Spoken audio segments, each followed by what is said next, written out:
In the fictional universe of Star Trek, the Prime Directive is the guiding principle of the United Federation of Planets. The Prime Directive, used in 4 of the 5 Star Trek-based series, prohibits Starfleet personnel from interfering with the internal development of alien civilizations. This conceptual law applies particularly to civilizations which are below a certain threshold of technological, scientific and cultural development. Preventing Starship crews from using their superior technology to impose their own values or ideals on them. Since its introduction in the first season of the original Star Trek series, it has served as the focus of numerous episodes of the various series. As time travel became a recurring feature in the franchise, the concept was expanded as a Temporal Prime Directive, prohibiting those under its orders from interfering in historical events. Origins: the creation of the Prime Directive is generally credited to original series producer Gene L. Coon, although there is some contention as to whether science fiction writer Theodore Sturgeon, who wrote the Prime Directive in an unused script for the original series, actually came up with it first. The Prime Directive closely mirrors the zoo hypothesis explanation for the Fermi paradox. The directive reflected a contemporary political view of critics of the United States foreign policy. In particular, the US's involvement in the Vietnam War was commonly criticized as an example of a global superpower interfering in the natural development of Southeast Asian society, and the assertion of the Prime Directive was perceived as a repudiation of that involvement. Development: the first reference to the Prime Directive occurs in the February 1967 episode The Return of the Arkans. In this episode, Captain James T. Kirk and his crew encountered a planet which was enslaved 6,000 years earlier by a computer intelligence, its society stagnating into mechanical obedience. Asserting that the society it had been programmed to preserve was already effectively dead under its control, Kirk argued the computer into self-destruction, then left behind a team of sociologists to help restore the society to a human form. The Prime Directive is explicitly defined in the March 1968 episode Bread and Circuses. No identification of self or mission. No interference with the social development of said planet. No references to space or the fact that there are other worlds or civilizations. In the November 1998 Star Trek, Voyager episode Infinite Regress, set nearly a century later, it is revealed that the directive has 47 suborders. However, it has been stated that once violation has occurred, Starfleet personnel are allowed to directly intervene on the planet to attempt to minimize the harm as much as possible, with an openness proportional to how significant the exposure has been. For example, in Bread and Circuses itself, James Kirk and crew investigated the fate of a ship's personnel on a planet while attempting to keep their origin secret, even while the planet's rulers were aware. By contrast, in Patterns of Force, where the crew discovered that a Federation cultural observer had contaminated the culture he was supposed to have been observing by having blatantly reformed a planet's government to emulate Nazi Germany, they helped the local resistance overthrow the government. In the Star Trek universe, the Prime Directive has special implications for civilizations that have not yet developed the technology for interstellar spaceflight, since no primitive culture can be given or exposed to any information regarding advanced technology or the existence of extraplanetary civilizations, lest this exposure alter the natural development of the civilization. Although this was the only application Kirk actually stated in The Return of the Arkans, by the 23rd century, it had been indicated to include purposeful efforts to improve or change in any way the natural course of such a society, even if that change is well-intentioned and kept completely secret. Pre-warp is defined as any culture which has not yet attained warp drive technology and is thus, implicitly, unaware of the existence of alien races. Starfleet allows scientific missions to investigate and secretly move amongst pre-warp civilizations as long as no advanced technology is left behind, and there is no interference with events or no revelation of their identity. This can usually be accomplished with hidden observation posts, but Federation personnel may disguise themselves as local sentient life and interact with them. In the April 1998 Star Trek, Voyager episode The Omega Directive, an exception to the Prime Directive was introduced. Starfleet General Order No. 0 authorizes a captain to take any and all means necessary to destroy Omega particles. These are artificial particles with destructive capabilities deemed so dangerous that they are to be destroyed at any cost, including interference with any society that creates them. Use as allegory. The Prime Directive is not just a set of rules. It is a philosophy, and a very correct one. History has proven again and again that whenever mankind interferes with a less developed civilization, no matter how well-intentioned that interference may be, the results are invariably disastrous. Star Trek stories have used the Prime Directive as a literary device which allows the exploration of interactions with less advanced societies without the heroes having the overwhelming advantage of easy access to and use of their technology.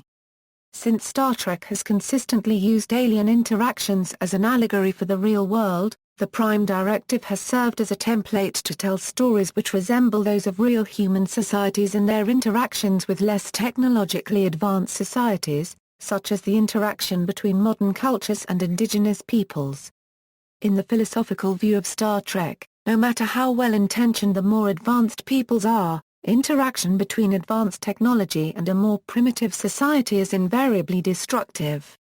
In some episodes, the directive is deliberately violated.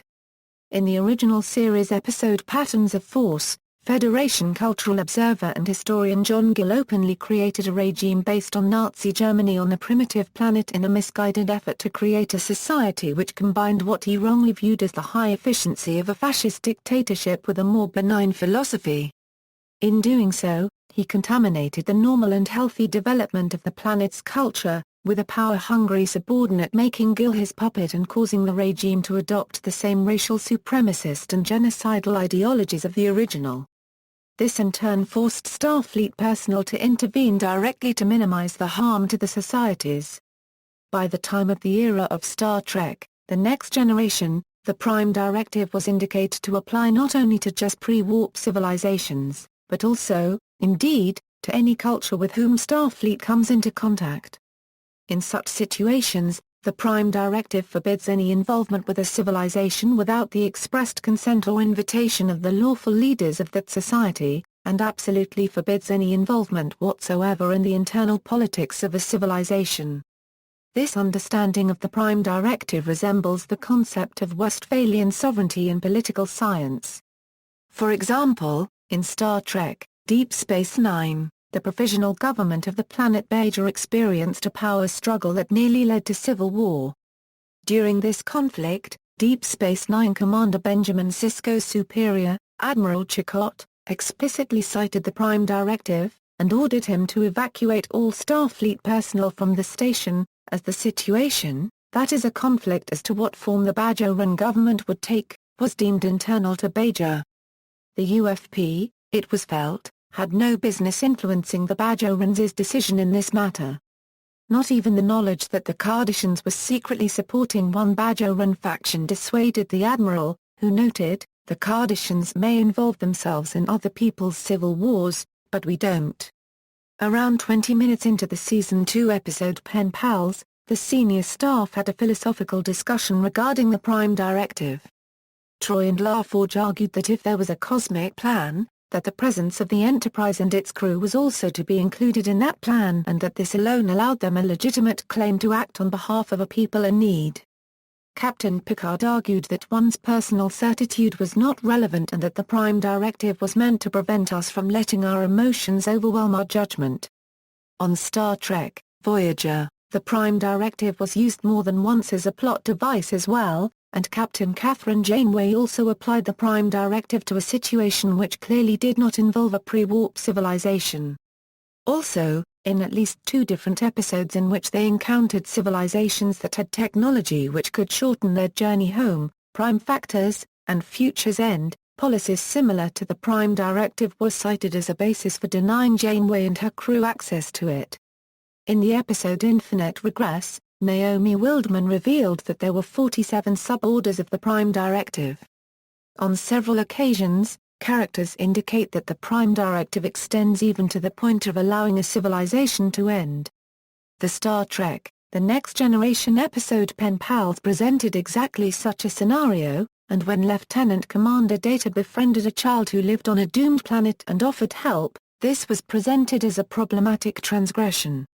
In the Star Trek, The Next Generation episode Homeward, it is said that Starfleet had allowed 60 races to die out rather than interfere with their fate.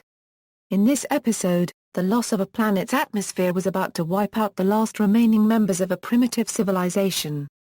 Federation observer Nikolai Rosenko refused to stand by, and he violated the Prime Directive by saving a small group of that civilization.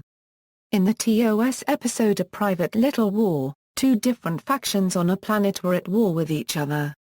But when it was found that Klingons were furnishing one faction with advanced weapons, Kirk responded in apparent violation of the Prime Directive, arming the other faction with the same weapons.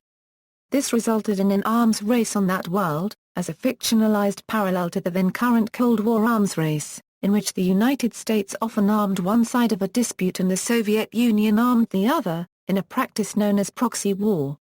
A similar arms race served as the backstory of the TNG Episode 2 shorter season. In State of Flux, Voyager Captain Janeway refused to allow the Kazan Nistrim and the Kazan Ogla to have replicator technology, believing it would tip the balance of power among the Kazan factions. On a planet that had two indigenous sentient species, the more advanced one was suffering from a degenerative genetic disorder.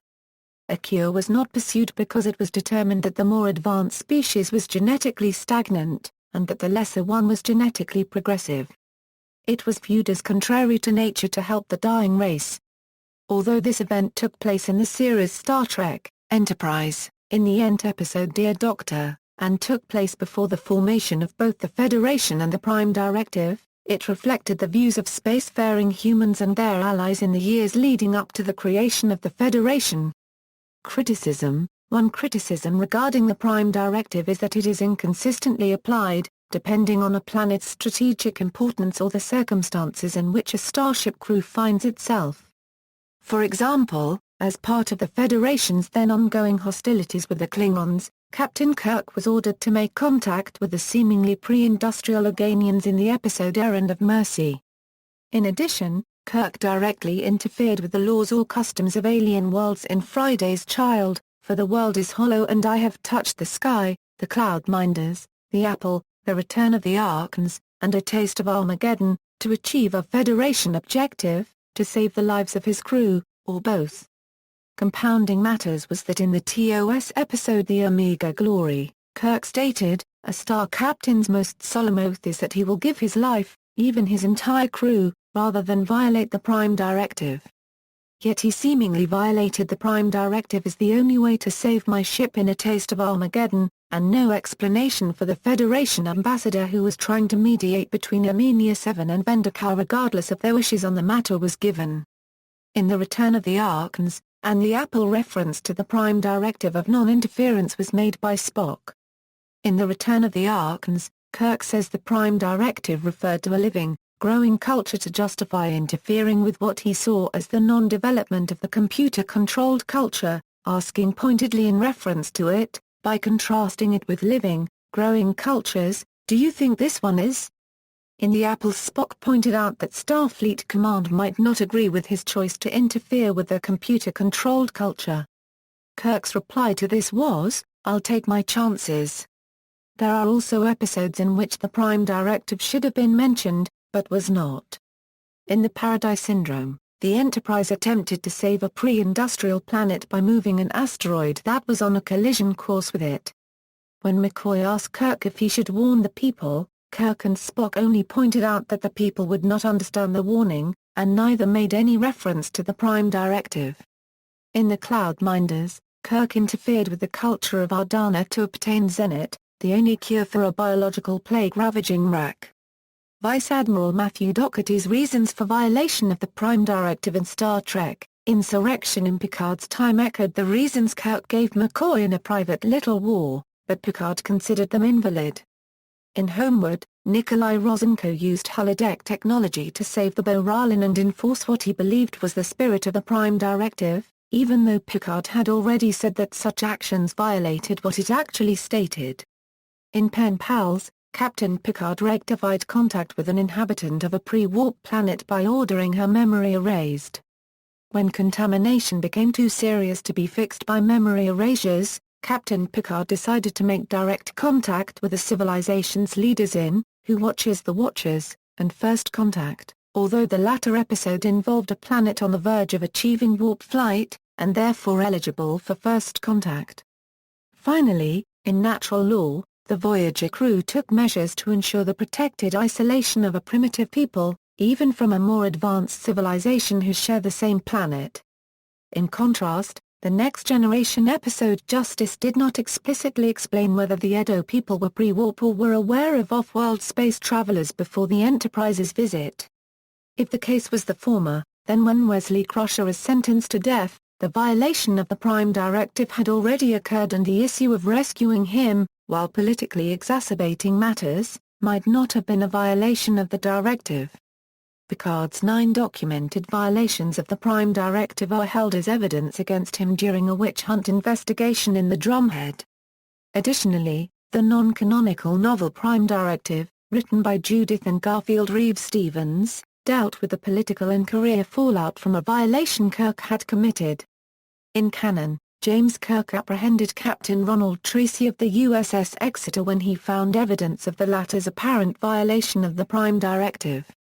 However, the aftermath of the arrest was not detailed. In the film Star Trek Into Darkness, Captain Kirk was stripped of his command after revealing the Enterprise to the pop culture of the Nibiru to save Spock's life, aggravated by the fact that Kirk had deliberately lied in the mission report to Starfleet to cover for it, and was exposed when Spock clearly stated what happened in his report, which created a divide between them. In fictional universe. Text equals, this directive can be found in the Articles of the Federation, Chapter 1, Article 2, Paragraph 7, which states, "Nothing within these Articles of Federation shall authorize the United Federation of Planets to intervene in matters which are essentially the domestic jurisdiction of any planetary social system, or shall require the members to submit such matters to settlement under these Articles of Federation.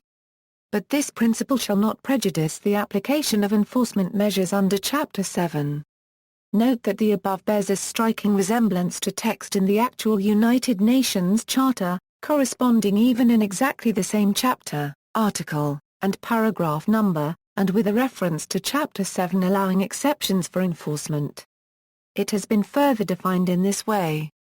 As the right of each sentient species to live in accordance with its normal cultural evolution is considered sacred, no Starfleet personnel may interfere with the normal and healthy development of alien life and culture.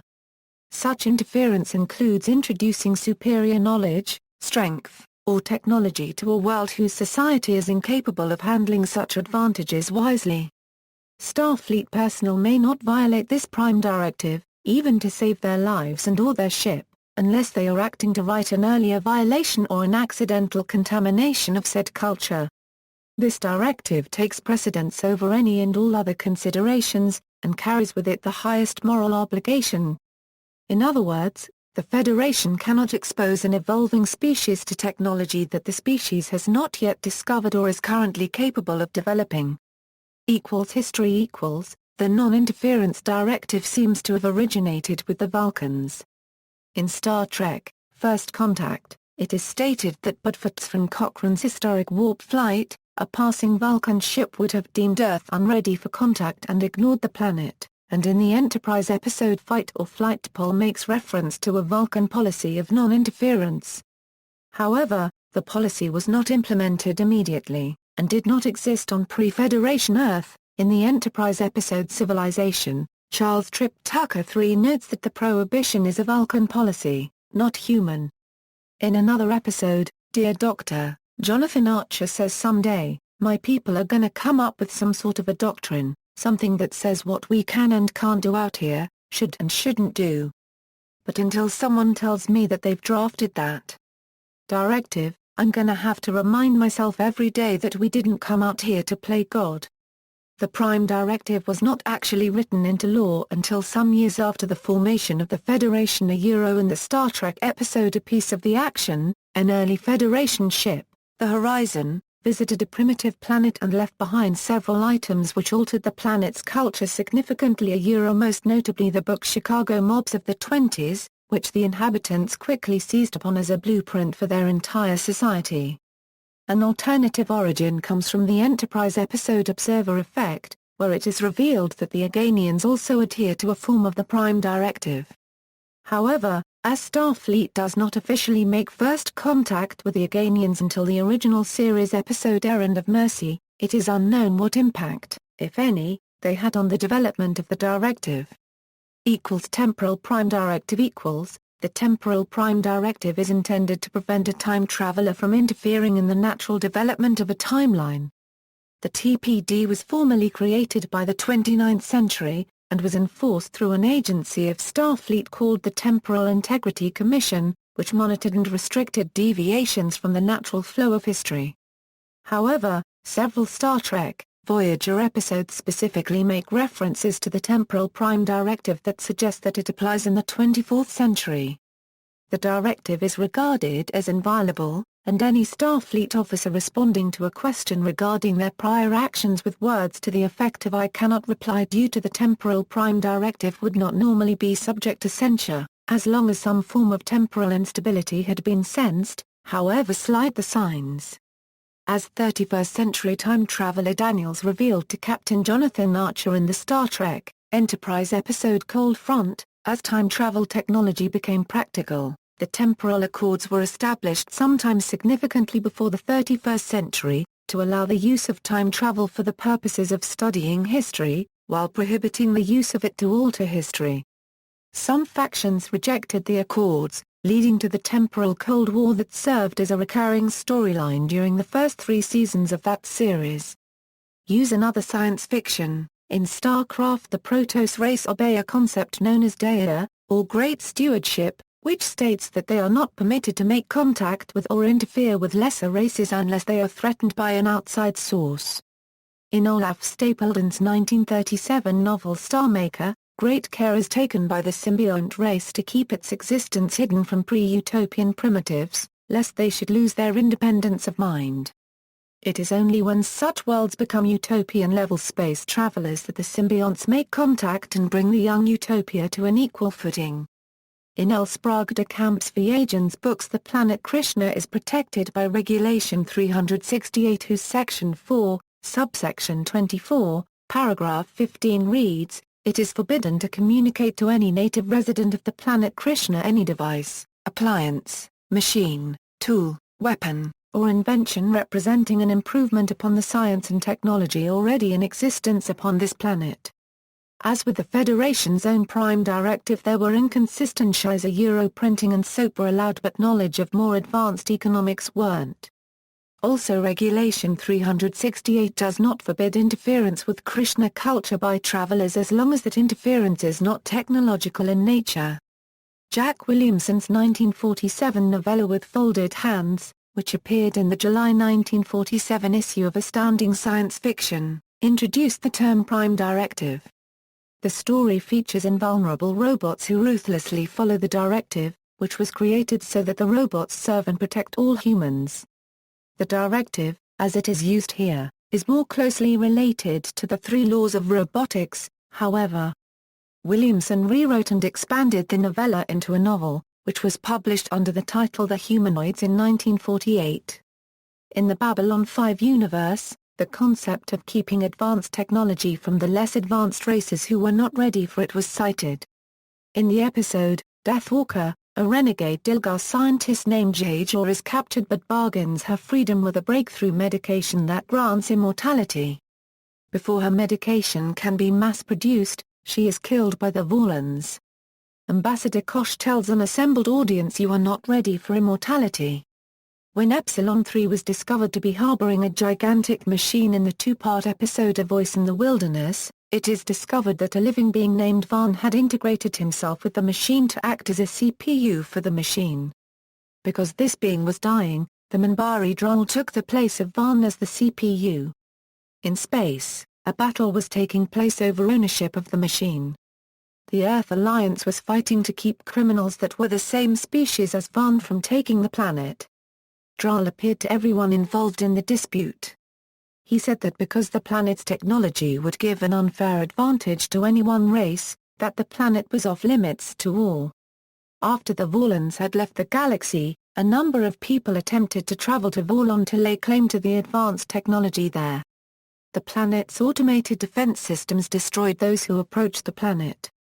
In the episode The Fall of Century Prime, Little explains that humanity was not presently meant to have Vorlon technology. She went on to say that humanity would be unable to go to Vorlon until they were ready, which would be at least 1 million years after the events of the series. On the other hand, in the Crusade episode Visitors from Down the Street, Captain Matthew Gideon would launch a full spread of modified probes at a pre-hyperspace planet where humans had been cast in a role reminiscent of the grey aliens in our culture, to expose the locals to the truth. His exec, John Matheson, would make reference to the gist of the Prime Directive as a criticism some might apply to this act. Captain Gideon acknowledged the possible critics, but then said screw 'em. In Orson Scott Card's Ender's Game series, the author takes a critical view of the law established by Starways Congress that no alien culture found is to be provided with superior technology or any information about the human society to preserve the natural development of the culture. In Speaker for the Dead, this is interpreted strictly, to the point that the scientists studying the Pequeninos are not allowed to draw blood, for fear of giving the Pequeninos the hint that there is something to be learned from studying blood. The scientists eventually violate the prohibitions and the Pequenos find ways to discover advanced answers, and explicitly criticize the doctrine as having the effect of denying other races access to the stars. In Futurama, the Democratic Order of Planets Brannigan's Law is a parody of the Prime Directive, and prohibits interfering with undeveloped worlds. Zap Brannigan, after whom the law is named, states that I don't pretend to understand Brannigan's Law. I merely enforce it. In the Animorph series, the law of Zero's kindness was passed by the Andalites to outlaw the passing of technology to alien species. This law was a consequence of Zero's kindness, in which an Andalite named Prince Zero gave the Yeeks advanced technology, leading directly to them becoming galactic conquerors.